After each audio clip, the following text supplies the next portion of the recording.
What's going on, everybody? Welcome back to the Hardworking Happy Hour. I'm Sean. And I'm Catherine, and as always, we'll be breaking down all things trades, entrepreneurship, and turning your creativity into a passion career.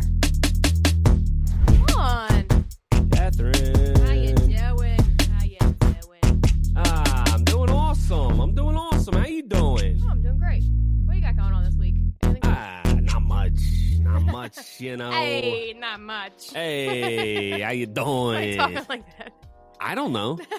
You kind of said, like, how you doing? How you doing? And then I started doing that. How you doing? Can't remember New Jersey around here. I guess so. Not much, but today we got a special episode. We have Mr. Leif from Cascade Fence and Deck out in Washington. No, wait. It's Oregon. He's in both. Get your facts straight. He's got two locations.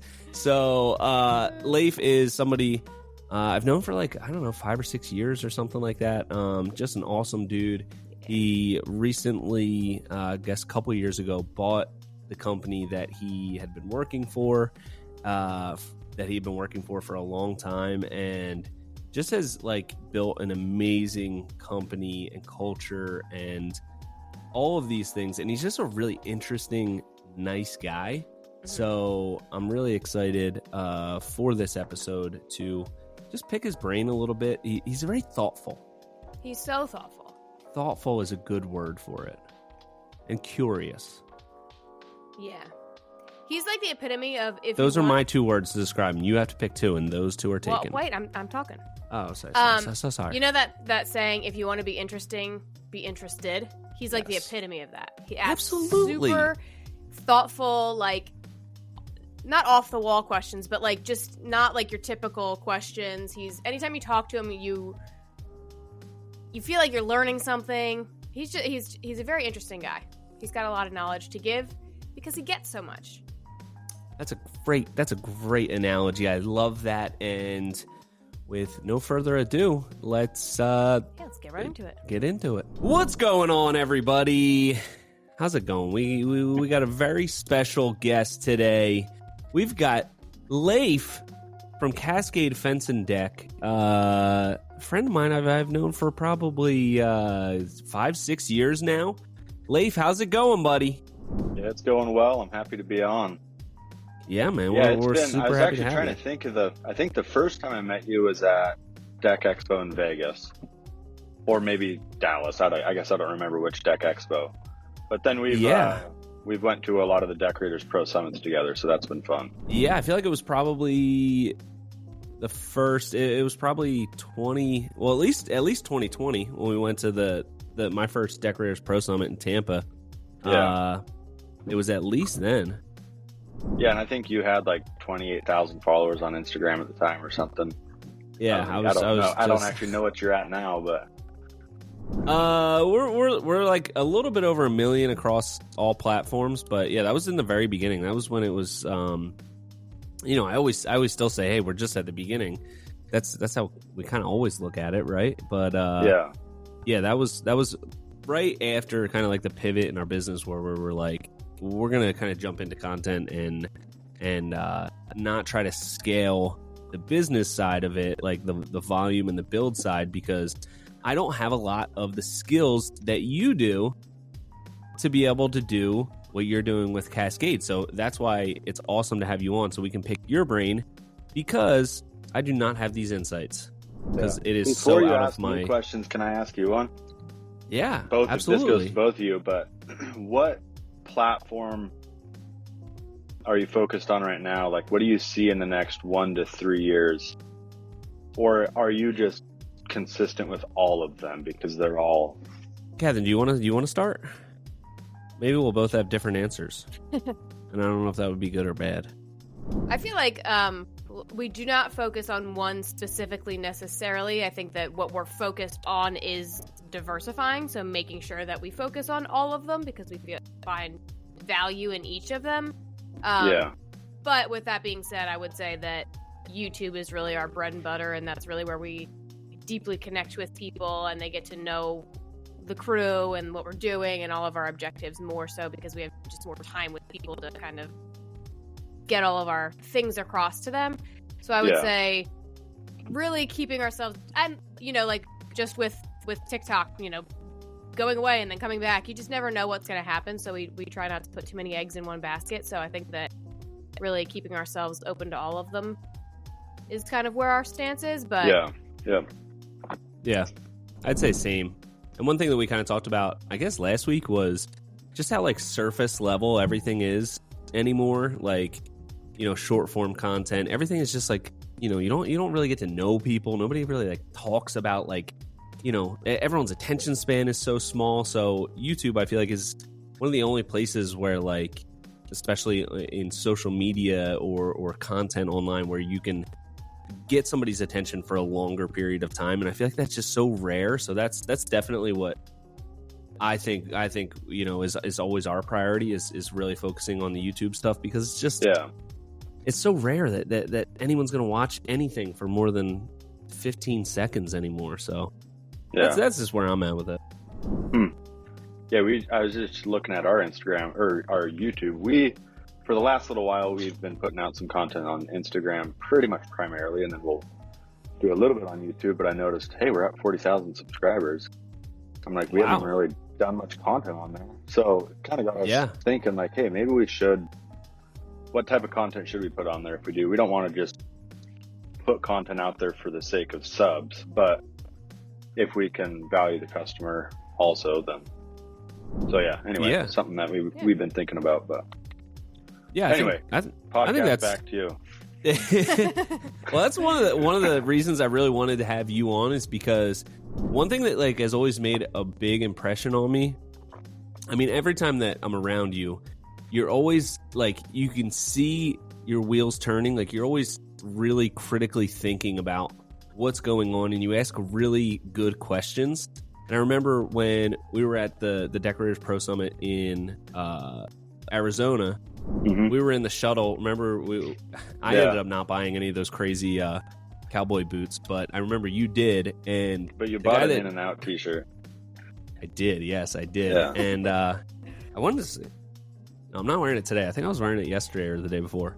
But the shuttle driver was like, just randomly said like, oh, I got a new job, so like it's my last week. And you like really got into like asking him some really great questions about like what made him decide to leave, because it didn't seem like he was going somewhere that like was like a huge step up career wise. It was just like it was changing laterally to a different job, and you really like got some great insight out of him. Just like the guy that was driving our shuttle from the little town in Arizona back to the place that we were staying at. And I just thought that was so cool. And you're always in that mindset where you're trying to like thoughtfully, just get more knowledge from the stuff around you, which I think is so cool. Yeah, it's. I was actually just telling our project managers this morning, we were trying to solve a problem. I don't even remember what it was, but asking them to bounce this off of peers, other people in the industry, whether it be other engineers or whatever, because for me, most of my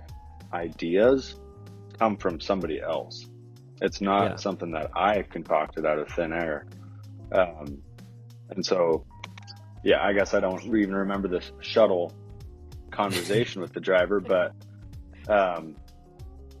it's always interesting to me too, that like, especially when it comes to people and culture, like, why do people actually leave jobs? Like, we can read books and we can hear it, but when you talk to people, you're like, oh, okay, so that is true. Like, they're leaving because they didn't feel valued, or whatever. Kind of validates things.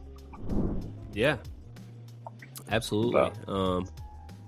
So, and I mean, you can really like just tell how you like live your life this way, that you are always asking questions like this, and you've obviously implemented a lot of this because of the success at Cascade and your growing team and everything. And you just mentioned culture, and that's something that I really think about when I think about you and Cascade, is the culture that you've built there. And how do you feel like the culture is built? Is it like you bring on the right people and they create the culture and you just kind of facilitate it? Or is it something that you're thoughtfully trying to, deliver from the top down? Like, are you trying to create the culture and make sure everyone fits in, or are you just trying to find the people that have the right character and then they create a culture?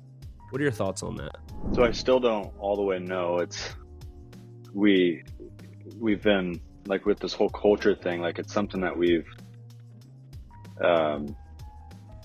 tried different things and reading different books about culture and all of that. And so like it's always been hard for me to put a finger on it. I would say more until recently. And so like we do focus on culture, and our goal is to bring in the right people. And you get, just for easy terms, let's say you have 20 people and they're all people that kind of fit your same mold, or like there's someone that you would go camping with, like they're kind of who you would hang out with, then that's going to be a certain vibe. But if you, let's say, take 5 of those people out of that group and you put 5 people in that like you low-key wouldn't want to go camping with because whatever. Yeah. Now that whole dynamic just changed slightly, which might not necessarily always be bad, but let's say you take 10 people out. And so, just with who you put into I'll call it the ingredient, it really changes the whole vibe, or what we call culture. And an easy way that I've started to explain it to managers now that I'm not doing much of the hiring anymore is, if they were going on a camping trip with 10 of their best friends, like friends that they've, known for a long time, you can kind of guess how that conversation would go. Like they're going to be more open with each other. They know each other so well. And it's going to be just this loose but fun environment or whatever. And if you take one person that doesn't mesh and you put it into that group of 10 people, like that whole camping trip just changed. And so in a very simple way, that's really what we've been doing, is like, who would Leif want to go on road trips with and hang out with? Those are the people that I want to hire. And on top of that, they have to work hard. Like there's permissions to play. They have to be on time and they have to work hard and all of that. But like at the end of the day, I would say I care way less about skill and just more about what type of person are they? Are they somebody that I would want at my parents' house? Do they look professional? Are they fun to be around? And if you generate a team like that you enjoy being around, it's going to be a culture you like. That's a given. So there's no fancy answer there. Like, again, I don't like to define culture is pretty hard, I've realized. And you see a lot of these large companies that are talking about their culture. To me, what culture means to Cascade is just the people that we have in our circle at Cascade. They're people that I'd want to hang out with, which means, everyone would want to hang out with each other. Like we all kind of share the same, I wouldn't even say interests, but just mindset and thought process. And like we have, like politically, we have people on both sides. We have culturally, we have people on all sides. Like it doesn't have to mean I really enjoy hunting and fishing. This person over here might hate that and he likes cooking. It doesn't mean you have to be the same in that way. But so yeah, I don't know. That's maybe a complicated answer, but that's what we've really focused on in the last few years is when I interview, would I want to work with them or not? And usually when we have to fire somebody, it's because you get that gut feeling that we really want to be around this person. Like they're too arrogant, they're too whatever, and they gotta go. Sometimes they'll work on it, but it's generally they gotta go. Yeah. I've never heard the camping analogy. I feel like every time somebody says like that kind of thing, it's always, would I want to go have a drink with this person? And it's like, I feel like if you're out like getting drunk with somebody, like, you could hang out with a lot of different people. Camping is like, yeah, you're just sitting around, like, there's no TV, there's no like distractions. Like I feel like that's a much better. Yeah, you can't just be scrolling on your phone the whole time with somebody that just happens to be near you. Yeah. I feel like that's such a better analogy, and I also never thought of it like how you said, if there's 10 really close friends that go on a camping trip, like there's going to be a certain vibe. You just throw one person in there that doesn't fit in or is just kind of goes against everybody else's vibe, like it changes the whole dynamic. It doesn't just change like 1/10 of it. It changes the entire vibe. Maybe they're like pretty low or high key, confident and arrogant. And everyone else, no one else is saying anything, but everyone's like, okay, here he goes again, this guy. Like, of course he can build decks better and whatever. And it just starts to suck the energy out. So, yeah. And we're not perfect here. Like I think we're probably around 50 to 55 employees, and we have turnover. Like, we have had to let people go because they're just not the right fit. Like, it's really hard in an interview or several interviews to really like get to know people. We just recently had somebody that they worked for us for 2 to 3 weeks, and it was just right out of the gate, I was like, I think this guy is our fit.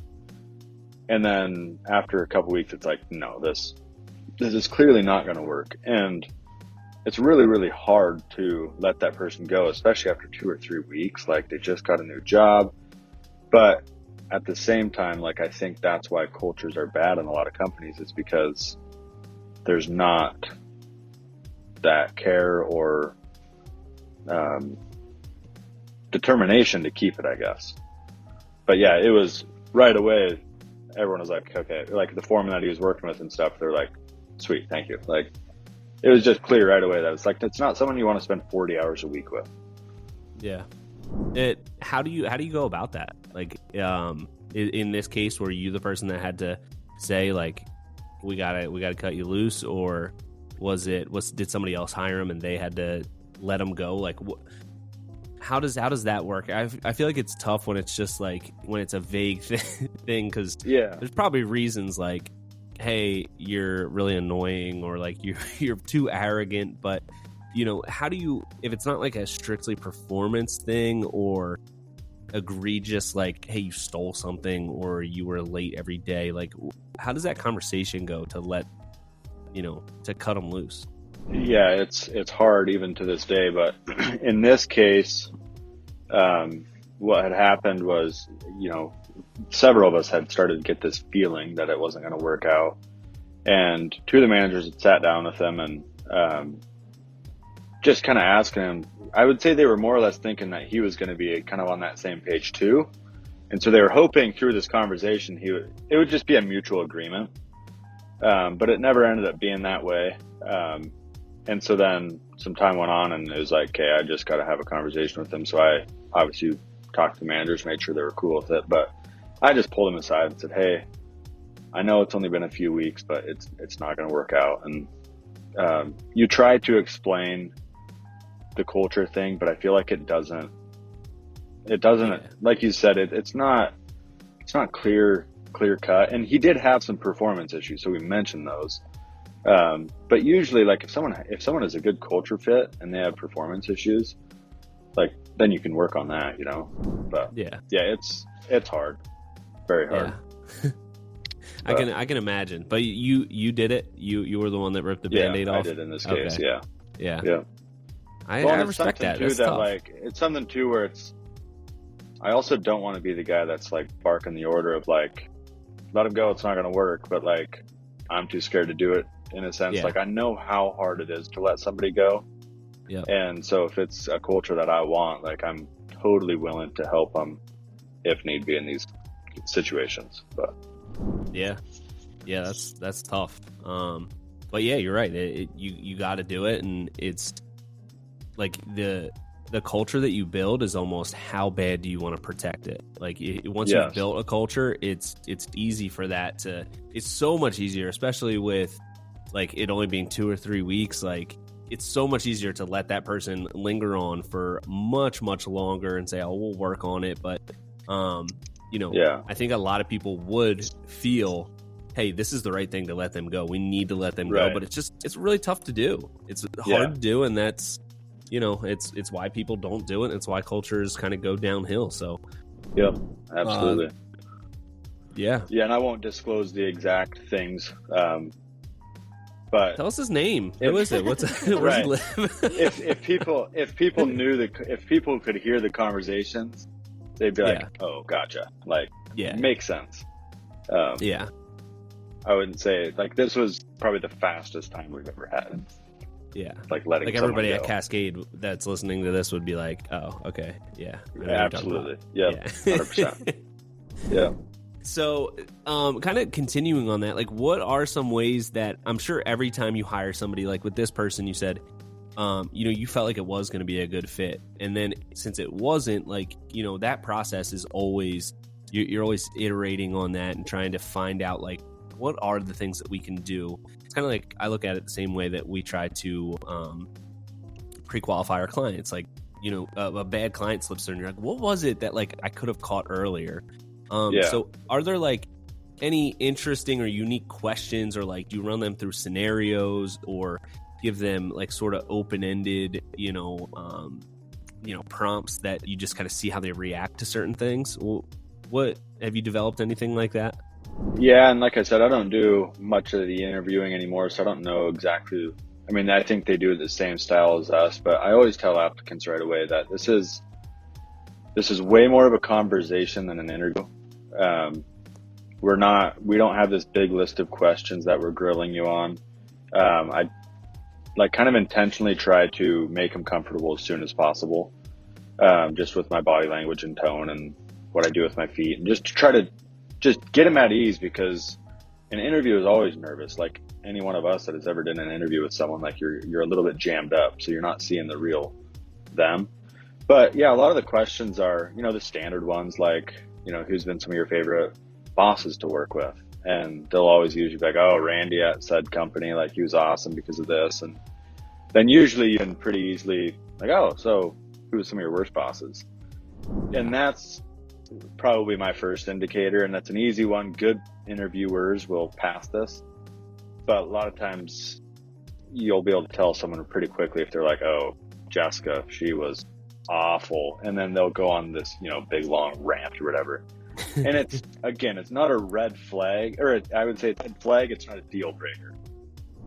But so that's some of the, standard questions that we'll ask to just try to get a feel for who they are as a person.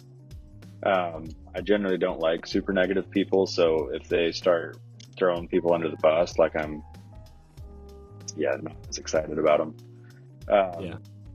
But then we also, so we'll ask a lot of questions, and they're more personality related, or they're not even personality related, but more just trying to gauge them as a person. They're not even necessarily skill related. And then we will also do a working interview. So they come in and work with us. We've done it before where they'll come even work for a week. Like we just brought on someone for the office, and we weren't sure, obviously. And so we just asked them, like, hey, if you want, we'll pay you. You come in, you work for a week. At the end of that week, basically we have a conversation, because for them, it's kind of a big deal to switch jobs too. And if they're not 100% sure if it's what they want to do, because they're jumping into a new role like sales or something, it's good for them to just test it out and be like, okay, this is what I want to do. Or hopefully if it's not what they want to do, then they'll have a clear answer, and at least we didn't start and it wasted 2 months of their time, So it's just as valuable for them. And then for us, we can really easily tell, like, they've been here for one day or a week, and like it feels like they've been around for a year. Like, cool, they're probably going to be a good hire. But yeah, does it feel at all like if you go through that like week kind of like working interview, like have you gone through that and then decided not to hire the person? Like they wanted the job, but you were just like that almost feels like firing them. Like you haven't officially hired them, but they might feel like, oh, I'm so excited, and then you're like, actually, no, I'm glad we did this because you probably wouldn't say it like that. But we haven't had to when someone comes in for a week. Usually when they're coming in for a week, like we are 99% sure we're hiring them. Yeah. And so this is just kind of the last chance, even for them, to just make sure it's what they want to do. Yeah. But we reject a lot of working interviews for sure. Like we've had well over 100 applicants like this year already, and we've hired probably 3 people. So it's like we get a ton of applications, and we do a lot of phone screening, phone interviews, in-person interviews, and then if they make it through those channels, then we'll take them in for an in-person interview. And I would say like 10 to 20% of working interviews, the one days, get hired. So wow. That's really interesting. So I imagine hiring and recruiting and stuff is kind of always a little bit on your radar because you do have such a big crew and lots of different positions that you need to have filled and all that. So if you're getting that many applicants, what's your recruiting process? Do they just come to you, or do you advertise? What's your process? Yeah, we advertise it. It's we kind of have a thing against recruiting, so we tell employees, like, we don't ever want to, if someone is happy at another job, we don't want to steal them to come over. Just ethically, like, and if people were doing it to me, you just don't like it, you know? So we try to avoid that. But we do a lot of advertising. Like, we put the jobs on all of the sites, Craigslist, Indeed, ZipRecruiter, you know, all the different sites that are out there. And we play with the ad wording as well. Like, we'll even do kind of like you do with marketing a customer, you'll do A/B tests and you'll figure out like what's speaking to these people, you know? Like, we've tried ads that are kind of out there. And then we've just tried your traditional laborer, X amount an hour, you know, so we'll do kind of different flavors, and I don't know what's working right now because it kind of changes a little bit, but, so that's where we get a lot. And then also we put out a YouTube video. This has been some time now, probably 3 or 4 years ago. And at the time I was a little bit embarrassed of it, if I'm being all the way honest. It's called Just a Job. It's on Cascade's YouTube page, but it's probably a 2 to 4 minute video. I don't remember exactly. Well produced. We hired, an awesome company to help us make this video. And it's kind of a very sarcastic video about our culture and our company. But a lot of applicants have said they watched that and they knew right away, like, this is a company I want to go work for. So I'm like, oh, like, it worked. But yeah, we do a lot of that for social media, for advertising for applicants. And then we used to get a fair amount on Instagram, but that was when we did a lot more behind the scenes and like more stories about the company and more posts about like the culture. Now, Nick, who's doing our social media, he loves just the higher end branding and stuff. So he's said, bag all of that stuff. And he's went only project related stuff.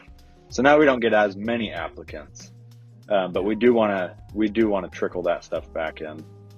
But yeah, I think I hear it all the time. Like, it's so hard to find laborers and whatever. And there has been times where it has been hard to find them. Obviously it's pretty slow in the last year. I would say it's a lot slower than it was during COVID. So it's easier to find laborers now, but yeah, I would say that's what we do. And then, probably the biggest and most important thing is, how are your employees truly feeling? If they go home, and a lot of these people have friends, you know?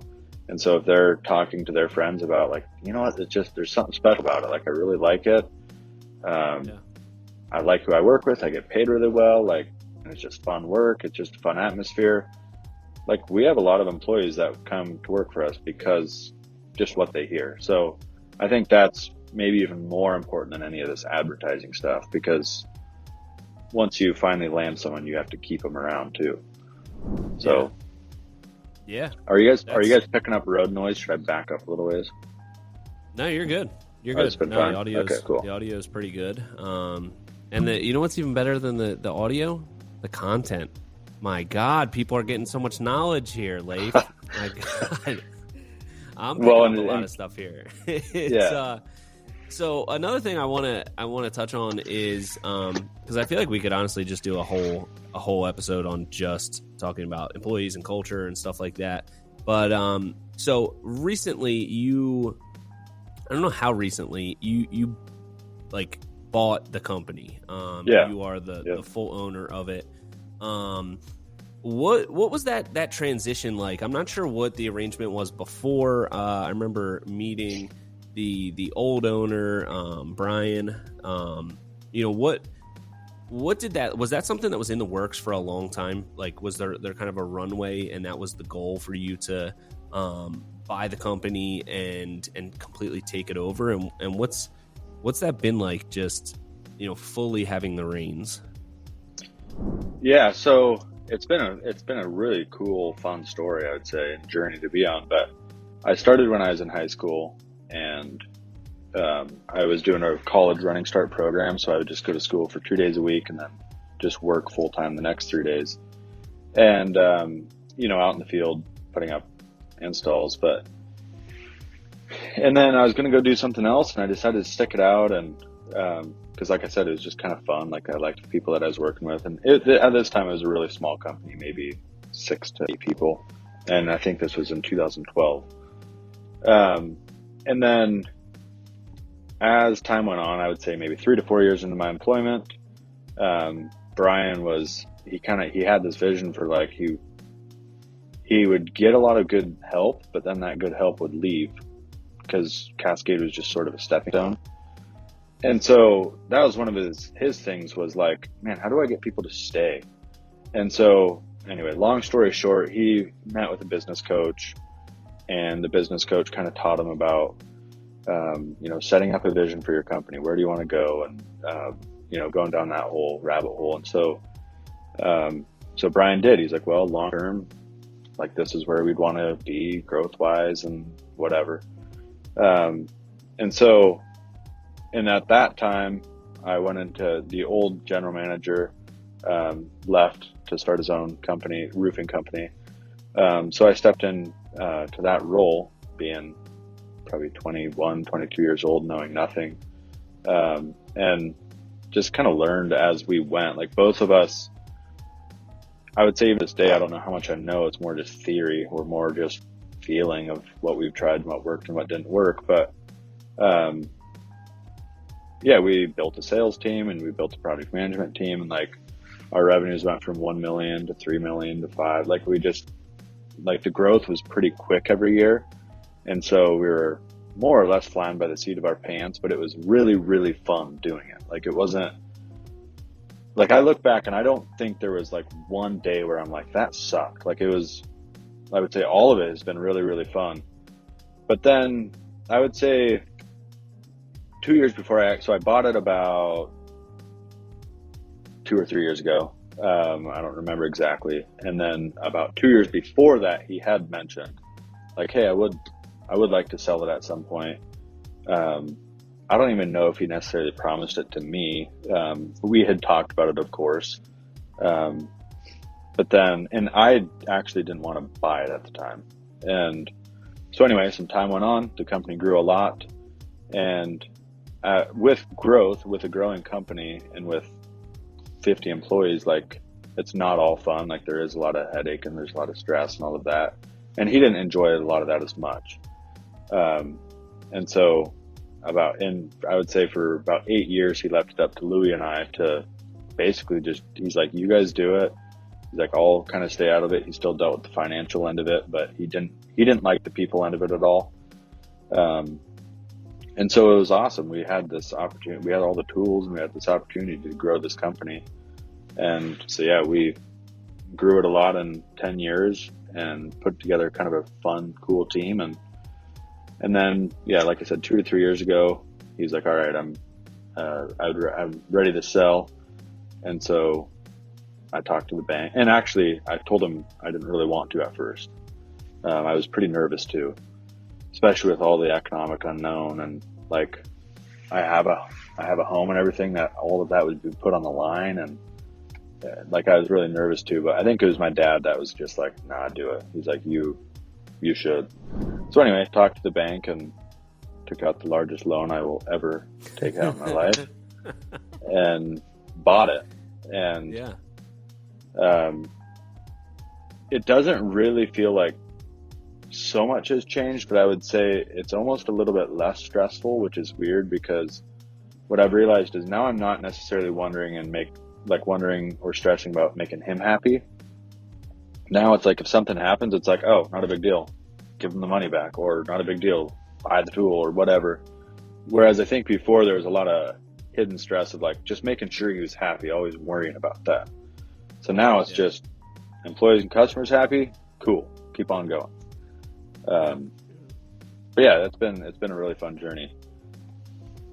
That's awesome. And I think 2 years ago we opened our second location. Louis is a really, really big part of that. Corey is a big part of that, as you know. And we hope to, in the next few years, open more locations and, again, kind of create the company that all employees would want to work for. Like, we always tell our employees that, like, Leif can't do this alone. Louis can't do this alone. Like, the more you step up, the more, probably the more fun you're going to have, the more responsibility you'll have, the more pay you'll make, and you have a chance to create the company you want to work for. So that's kind of what we've always ran with. Yeah.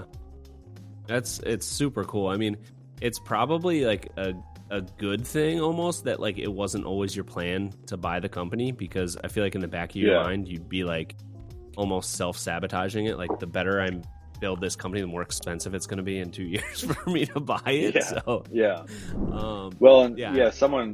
Someone actually, we were just talking about that. Like, someone else is in a similar position, but they started a company from scratch. And I can't remember exactly how it was worded, but basically, like, yeah, I was able to build a company on someone else's dime so that when I took it over, it was all established, and that the cash flow period and all of that, like, we're done with all that. Like, we're kind of rolling, right? But you pay a premium for that.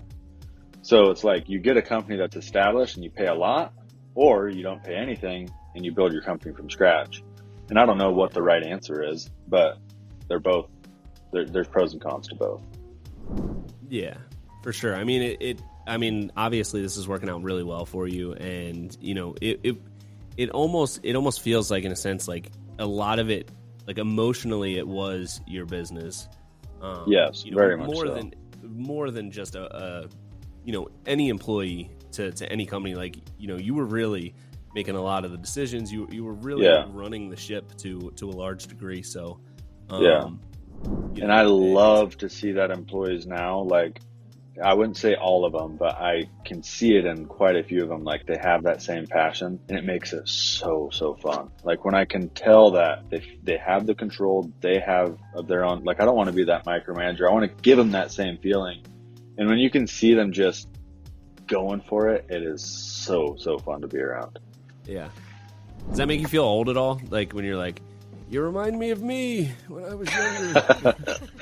I'm probably more immature than most of them, so I get reminded often that I'm not your not your typical like boss avatar. Yes, yep. I would say probably the same for me. I'd say I'm probably not like the generic. No, you're pretty intimidating. Yeah, I'd say definitely, absolutely. I'd say Ant's like pretty intimidated by you. Oh, yeah, 100%, definitely. Yeah, definitely. Yeah, like, it's not the opposite at all. It takes a lot of work for you to try to come across as softer, but it's just hard. Exactly, you get it. Yeah. I knew you would get it. Obviously, absolutely. So one of the other things that you know, you definitely implement is all of these systems that you have. Like, Ant was talking about, like, today we're talking to him about having you on, and he was talking about the deck, like, playbook that you have, like the install playbook, all of these like standard operating procedures. It sounds like a lot of systems are in place. And how do you go about, like, once you have systems in place, like, kind of identifying the inefficiencies, and then creating systems around them? Is that something that, you know, you're constantly asking for feedback from, like, everybody on the team? Like, hey, what's difficult about this process? How can we improve it? Or is it something that, like, you just kind of sit back and you kind of run through these iterations and say, okay, let's tweak the system in this way? Like, how does that work? Because that's something I'm horrible at, is systems. So I try to stay out of them. Yeah, and I would encourage you to not stay out of them. Like, use your genius there, as far as, like, someone else handles them and makes sure that they're getting followed right. But you probably have a lot of good ideas on how to make them better.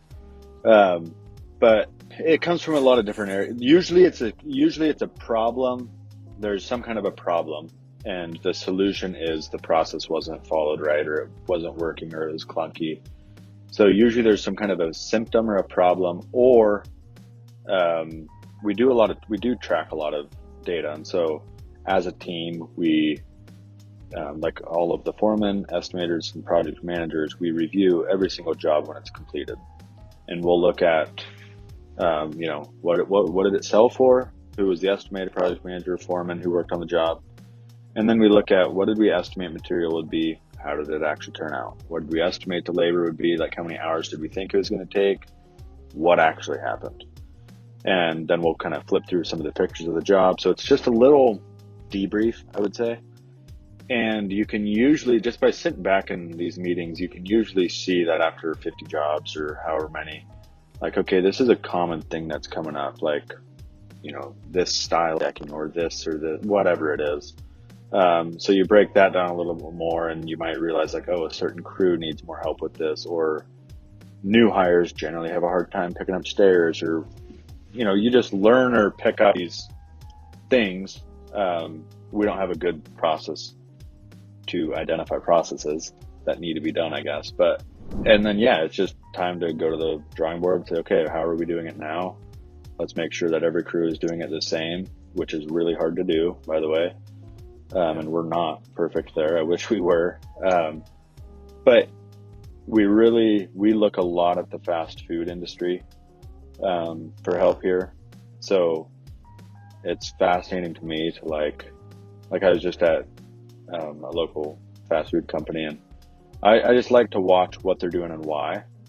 And you can kind of tell, like, okay, I bet that employee is measured on speed per order, and you can kind of tell that because of the urgency from the manager, and you can kind of piece things together. And like, if you go to Mod Pizza, you can see that they'll put the same amount of pepperonis on your pizza. They'll put the same amount of cheese.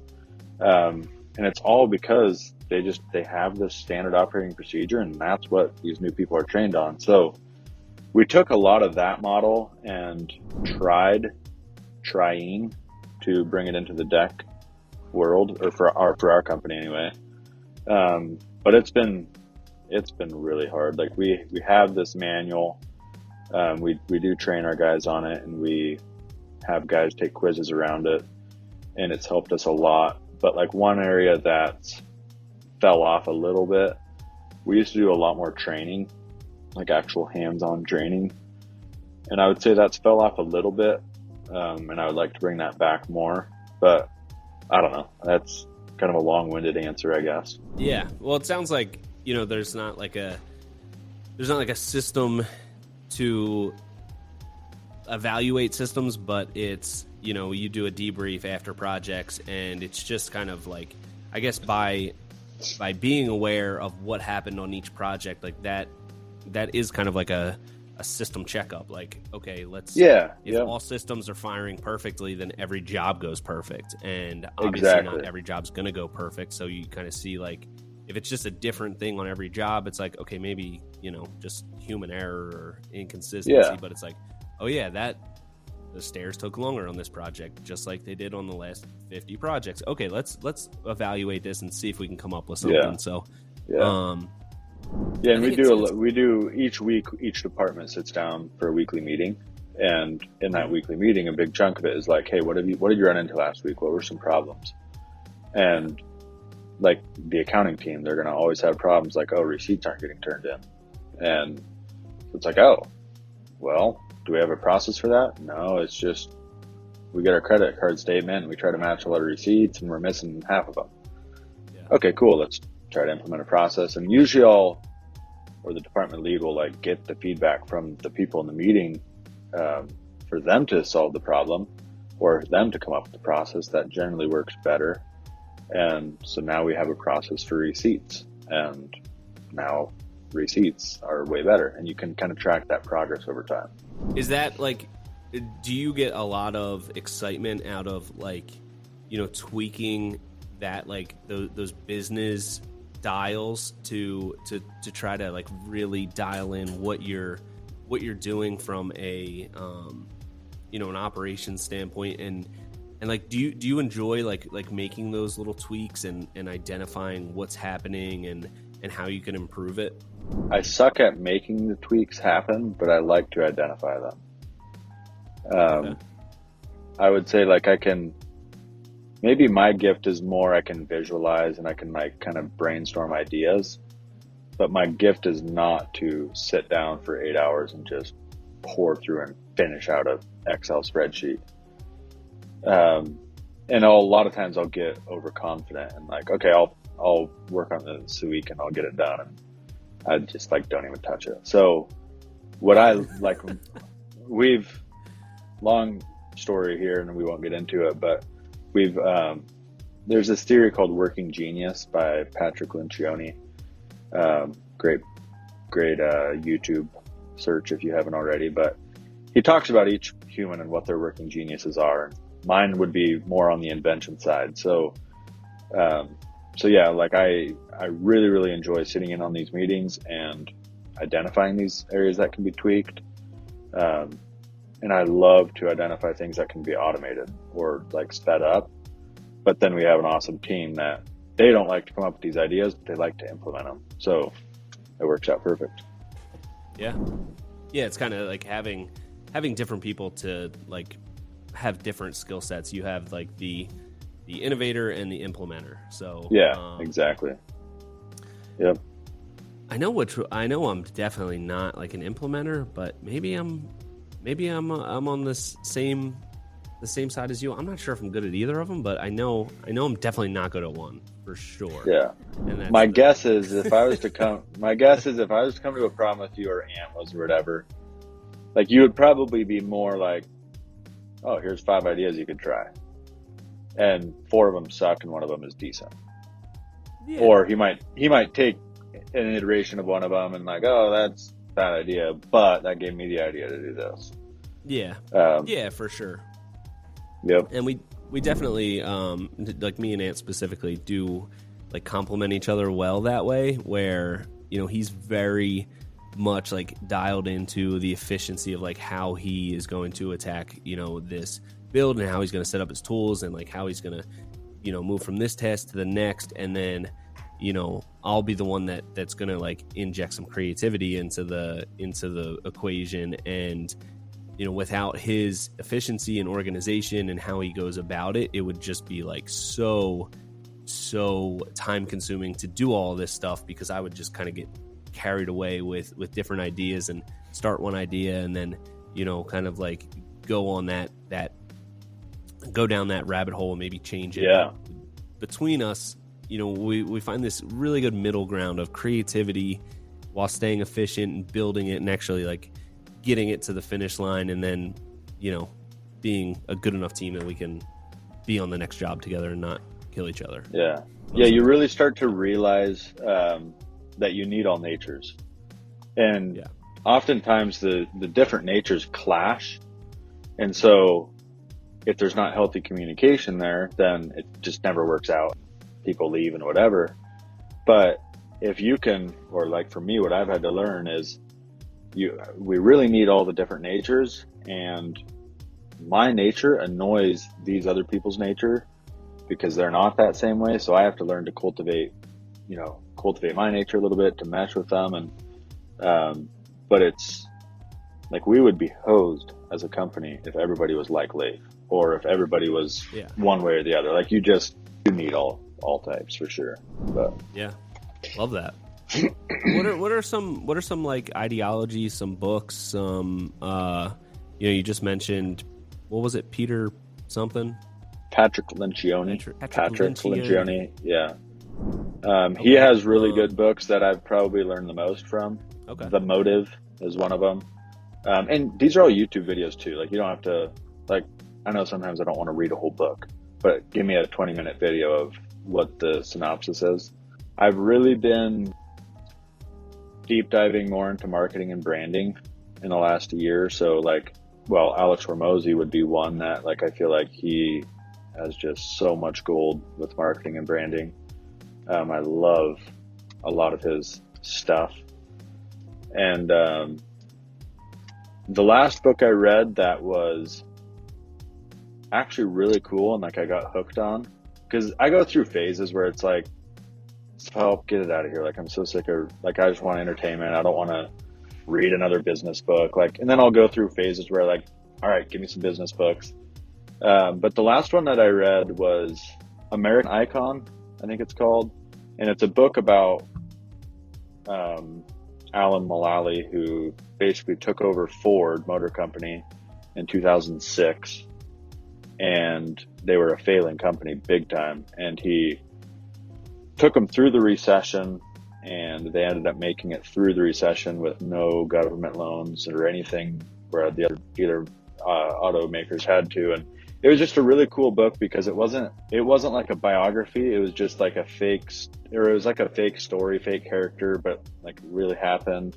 What do you call those, fables? So it was just kind of a cool. It was just it was an interesting listen, I guess. It was one where I'm like, couldn't wait to like listen to it again. But then I learned a lot. Like he was an executive at this massive company, and the culture sucked and everything sucked, and he was able to turn it around one piece at a time. So that was a cool book that I listened to. I'd recommend. Awesome, love that. Catherine, it looks like you're writing these things down. I am, yeah. Good, awesome. Yeah, because I want to make sure I download some of these. Because I'm a big audiobook guy. Not a. I don't know if I know how to read anymore. Like actually, like read a book, especially. I can listen to them. I can. Yeah, I learned a lot, and it's like even that Ford one. It's so relatable to us. Like we've all seen Ford, Toyota, Chevy. All of these out on the roads, and so when he talks about stealing the Toyota's marketing guy, and this guy was creative in there, and I'm like, oh, that's where that car came from. Like, so it was like kind of cool because you could relate to a lot of it.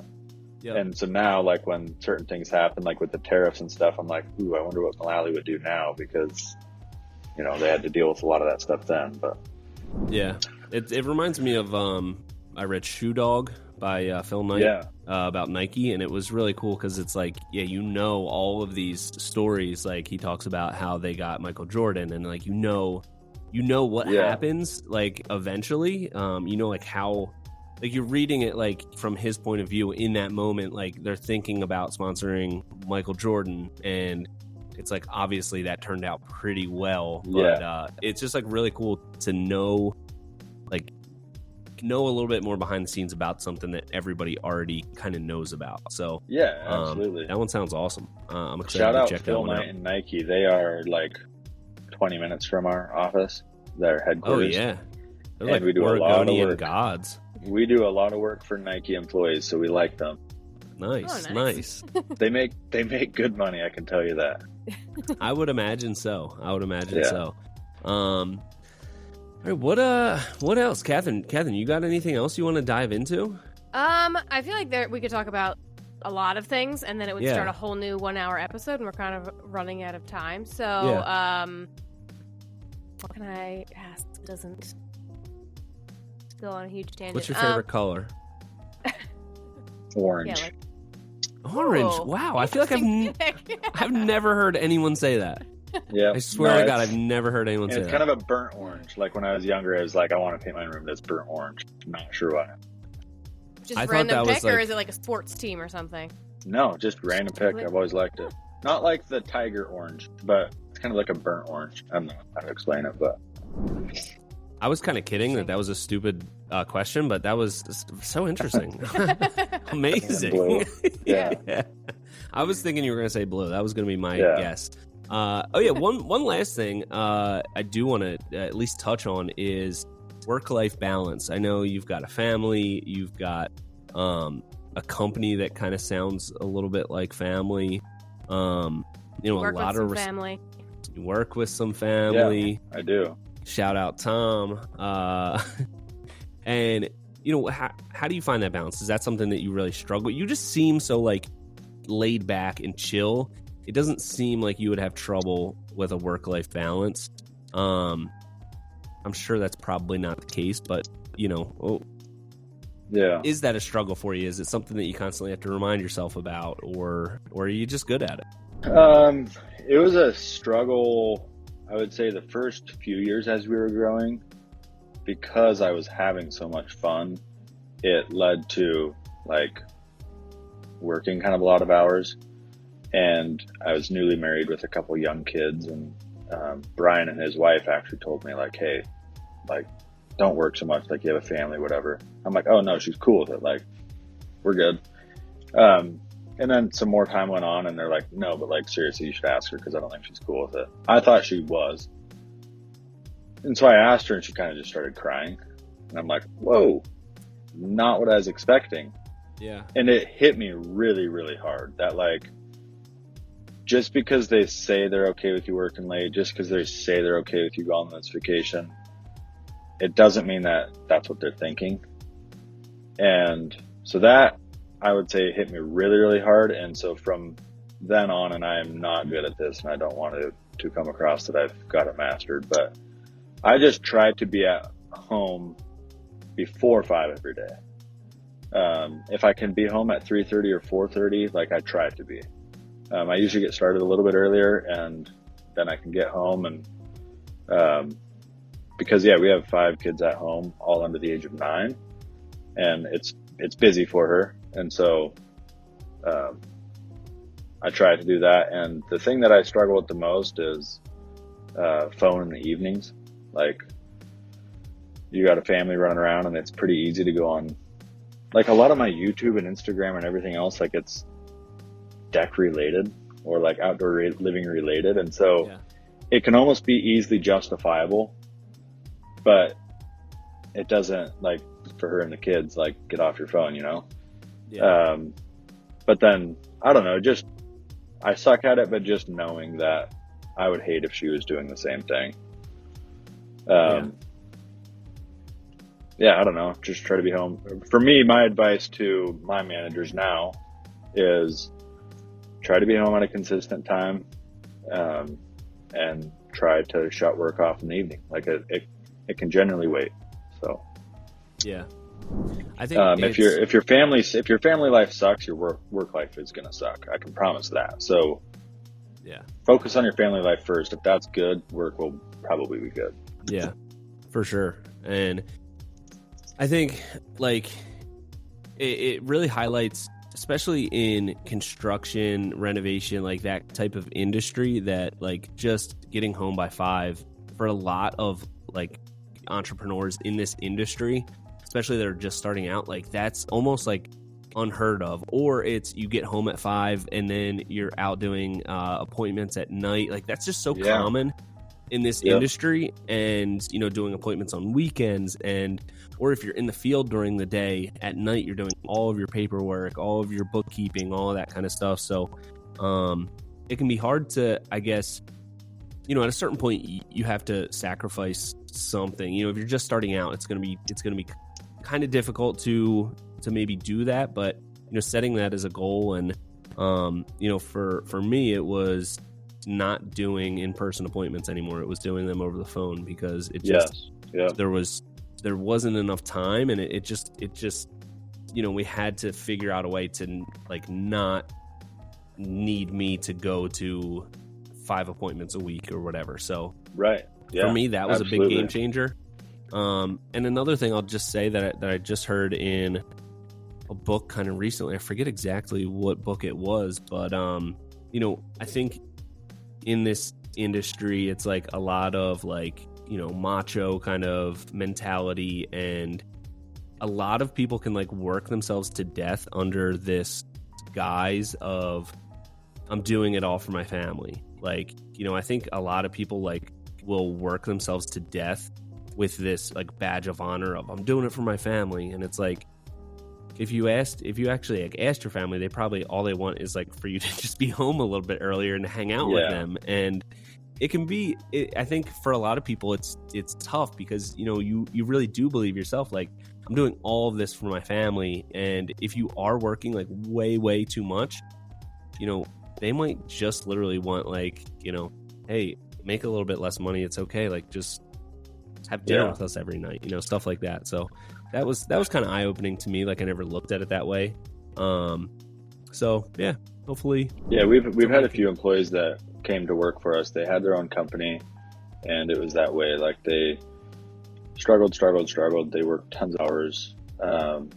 And at the end of the day, they're like, this isn't working. They came to work for us and made the same amount of money, and they can actually have that balance now, that structure with family. So yeah, be careful with your family. To anyone listening out here, like, I would say that is something that I'm pretty passionate about. Like, it kills me to think of how many young boys and girls are out there, and wives or husbands, that all they want is to spend more time with them, and it's not getting communicated and not getting done. Like, and it just ruins relationships. So be careful. Yeah. Coming from your counselor Leif here. That's good. It's good. It's good advice. Yeah, it needs to be talked about, because it can, it can be so innocuous, like not realizing that, it is, it can be problematic. You just might be like, yeah, I'm out here, I'm doing everything for my family, and they're like, we haven't seen you in like a year. Yeah. Where are you? It's a lot cooler to be a good wife, husband, father, whatever, than to be really rich and to suck at that. Like, yeah, it's a lot cooler. It'd be cool to be like really good at both. Ideally, I guess. Ideally, pick. Yeah, yeah. If we get to pick, I'll take both, I guess. But yeah, that's awesome. I love your perspective on that, and I think that obviously leads into the way that you're building the culture at Cascade. Making sure that those are like important core values for not only you but the whole company, and the type of people that you want to work for you and with you. So absolutely, I love that. Obviously, we could keep going for hours and hours, but we'll let you go because and it's after 4:00 here. I gotta get home to my family. Right, there you go. Man of my word here. So yeah. Really, really appreciate you coming on. Always a pleasure talking to you. I feel like I always learn a lot. Where can people reach out to you, find out more, apply for a job, whatever? Social medias, Instagram, YouTube, all of that. Cascade Fence and Deck. And then reaching out to me directly would be usually Facebook Messenger. That's probably, or LinkedIn, but Facebook Messenger probably the best. So cool. Yeah, and if anyone has any specific questions or whatever, like maybe in the next one we can get specific on a different topic or whatever. So I'm always game to chat about it. It's fun. You could be like our culture correspondent. We could call you for all things. Leif, reporting live from the scene on good culture. But all right, man. We really appreciate it. Hopefully we'll see you soon, and let's do it again. All right, sounds good. We'll see you later. Till next time, this has been the Hardworking Happy Hour. See you next week.